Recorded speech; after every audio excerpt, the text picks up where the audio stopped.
Okay, disclaimer. I am aware that I don't have to put a disclaimer at the beginning of all my videos just to validate my anxiety, but here we are. There will be talk in this video about suicide and self-harm. So if that's something you're uncomfortable with, I recommend you probably don't watch this video. I decided to film in public again, so I'm sorry about the quality of everything. Enjoy the video. For this video, I wanted to go over how anime impacted my life and how I got into anime coming from a polygamous cult known as the Order. So a lot of people, when they think of someone coming from a polygamous cult like me, they think of a society where electronics and the internet is either not allowed or very heavily regulated. But with the Order, even though you were sort of looked down upon for being on the internet or using electronics like video games and just expensive things that the Order doesn't need, basically. It really just depended on what family you were in and how strict they were with certain rules. My mom didn't like us to play video games and to spend a lot of time on the internet. We weren't allowed to have Facebook or social medias, but if we were watching a YouTube video or listening to music, she wasn't likely to get after us for stuff like that. My older siblings, they had computers, and that's the other thing that was a little bit confusing for me. We weren't really supposed to be spending a lot of time on computers and the internet, but a lot of my siblings went through the Penn Foster schooling system and ended up building their own computer. So my older siblings had their own computer. Some of them had gaming consoles that would come out, and they would buy themselves phones and things like that. My mom would kind of say like that's a waste of money. Things would get taken away all the time and she would hide them from us, and my siblings would just go and buy another one. Because my mom was working a lot of the times, she didn't really have the ability to prevent us from being on the internet 24/7. My mom also had a computer in the house. When we didn't have the computer anymore, that eventually broke, and she had a laptop because she needed it for work. How I found anime was through my older siblings. They eventually started burning the anime shows onto like CDs, and they had like a book full of these anime shows. I was like super little and I was just looking for a show to watch. They would also watch animes on like their own computers that they had. I would watch it with them. I remember being so little that I couldn't even read the subtitles, or at the very least not fast enough.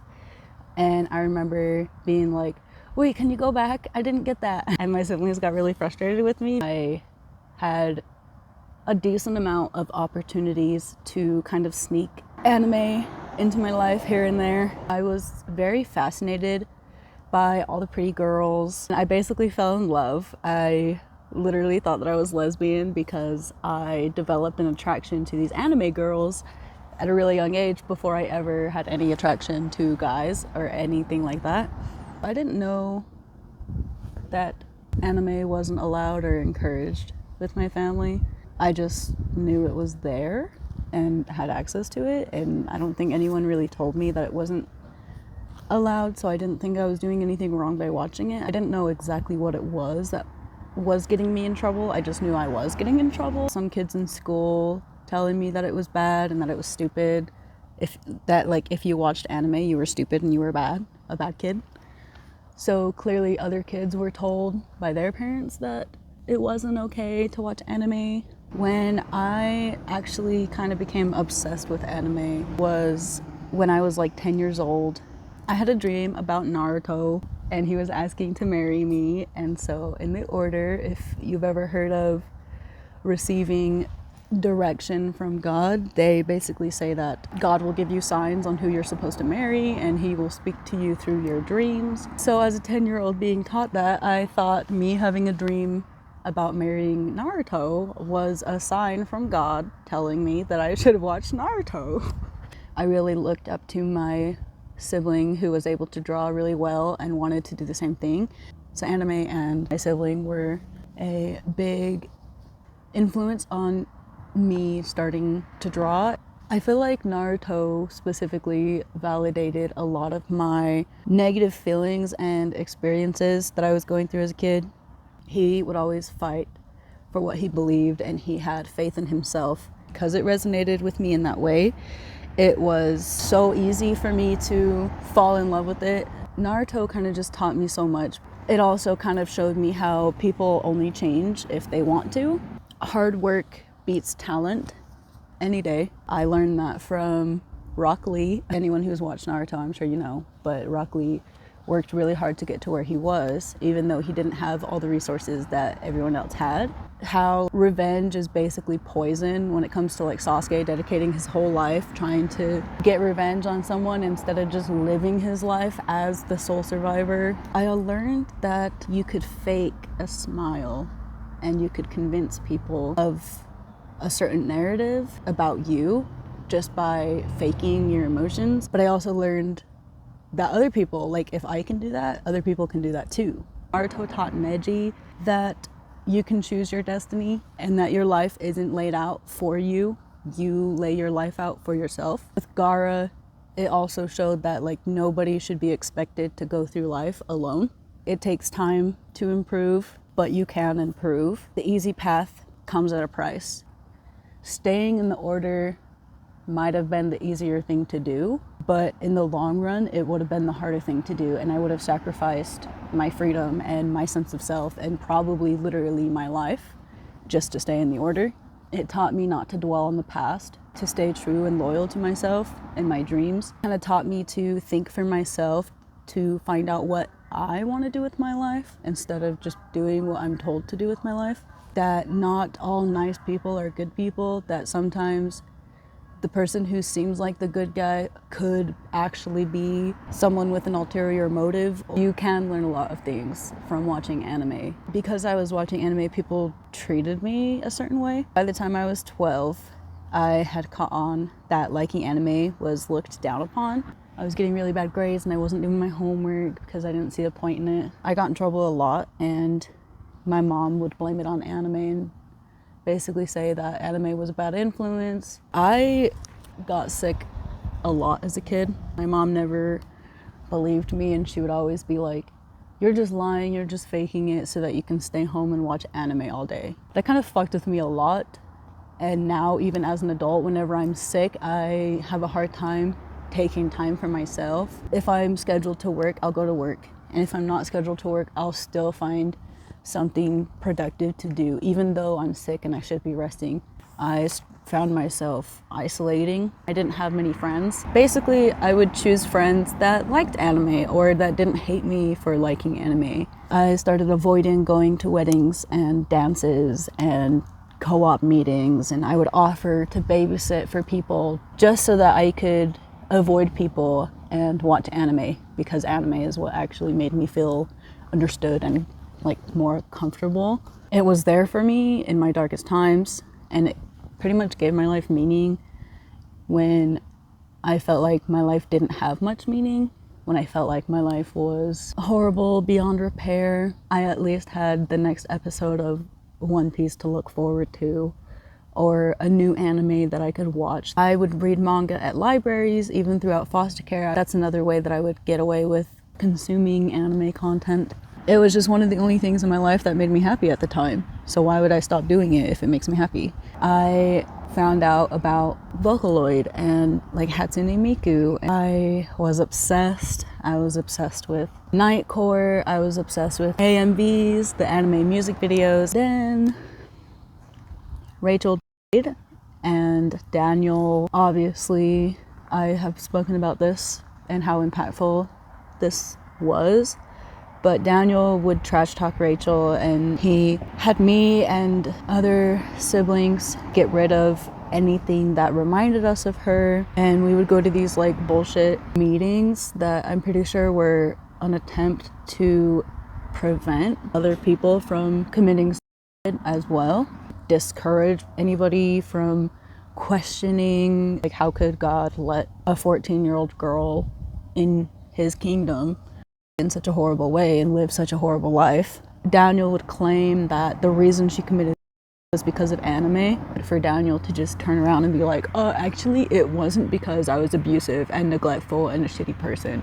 It was because she watched Death Note and Black Butler. He basically would say how the demons from Death Note and Black Butler had made a deal with her, and they had possessed her and started haunting her life, and they had full control over her, and that's why she did what she did, because she was possessed by the demon.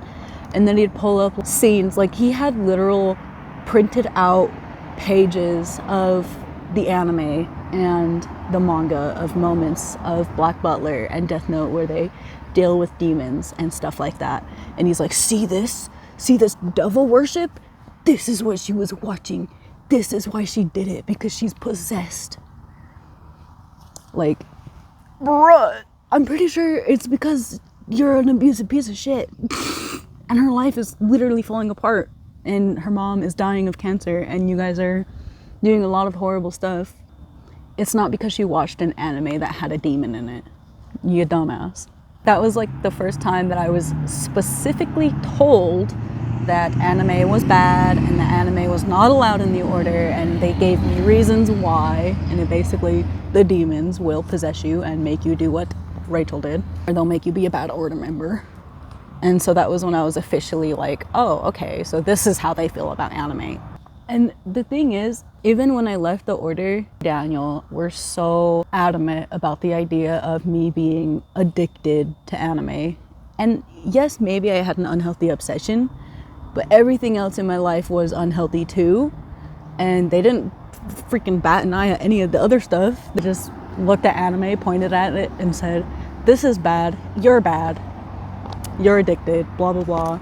This is why you're bad. When I was going through foster care, they put me in Lifeline, and my parents told me that I was addicted to anime and that I needed rehab because I was addicted to anime. Even though I had a self-harm addiction, and my parents obviously made up a bunch of stories so that they would admit me, and I had a valid reason to be getting treatment, like self-harm. The distaste and the banter that my parents would give me regarding anime was so prevalent and so strong that even though I was suffering with that stuff and was put into a rehab facility, I literally thought the reason I was put in there was because of anime, was because of my parents telling me I was addicted to anime. No matter how much I advocated for anime, my mom still didn't let me watch it. I'm obviously not gonna go and beat someone up because Naruto beat someone up. Like I'm not fucking stupid like you think I am. It actually got to a point where my parents had convinced my judge to ban me from the internet. After a while, when I started improving, I got permission from my judge to be on the internet, but still was not allowed to watch anime, because that's how hard my parents fought against anime for some fucking reason. Anime was the one thing that I had a taste of that I wasn't willing to let go, so they really wanted to prevent me from having that thing that I loved as a way to make it so that I had nothing to look forward to and nothing to fight for outside of the order. It wasn't the only thing prevalent in my life. Like, freaking obviously, when I got out of Lifeline, I lived with my brother, and that's when I first started making YouTube videos. And I wasn't even talking about anime that much in my videos. My videos were mostly cringe, yes, but they were mostly about my beliefs and my spirituality and my theory and identity and things that I was passionate about outside of anime. I wasn't spending as much time watching anime even when I was allowed to, because I wanted to basically prove to people that I can love anime as much as I do and still have other interests. I'm not only watching anime. I made it clear to my parents that I would never stop watching anime and I was never going to stop loving it. I felt that it was good for me, especially if I balanced it out with other hobbies, self-care, education, and productivity. And my therapist agreed with me. My mom started letting me watch anime again until one day I stopped going to church. Then all of a sudden, all hell broke loose. I was basically grounded and isolated from anything and everything that I loved, including anime again. The anime ban was lifted and more focus was put on not having contact with people from escaping polygamy. Then I was isolated and not allowed to have contact with my half-sisters and my cousins and anybody like my aunts and uncles or anyone that had left the order. I literally couldn't have contact with them. I explored more to life once I was out of my mom's house and in a foster home. I was in an outside school and I had more freedoms in my life, and I started to explore other things that I liked, things that I never got to experience before. Anime was no longer the sole thing in my life bringing me happiness. It wasn't the only thing that could help me feel better when I was having a bad day. As of right now, I still love anime. I obviously will always love anime. I believe that it saved my life many times in the order, even though it was something small like one more episode of One Piece. I would tell myself I'm not going to kill myself until after I finish One Piece. And as silly as that is, it helped. Celebrate the small victories in life, even if it's silly, even if it's stupid, even if it's cringy. If it makes you happy, it has value. I obviously don't obsess over it as much as I used to, and I consume it in moderation because I have other things that I like to do as well and things that I need to get done throughout the day. I don't know if this video answers the question. Someone asked me a question and it just made me realize how much of my life was revolved around anime. Not just because I was revolving my life around anime, but because Daniel and my mom was pointing at anime to blame all of my problems on and to be like, no, we're not abusive. We're not neglectful. We've never done anything bad to this child. She's just addicted to evil anime, and that's the reason she's behaving this way. I don't think I'll ever understand how so much importance and emphasis was put on she's addicted to anime when I was literally a child in a crisis coming from a cult. That's pretty much everything that I had to say for today. Go ahead and end this video now. Bye. Thank you for watching. Have a good day.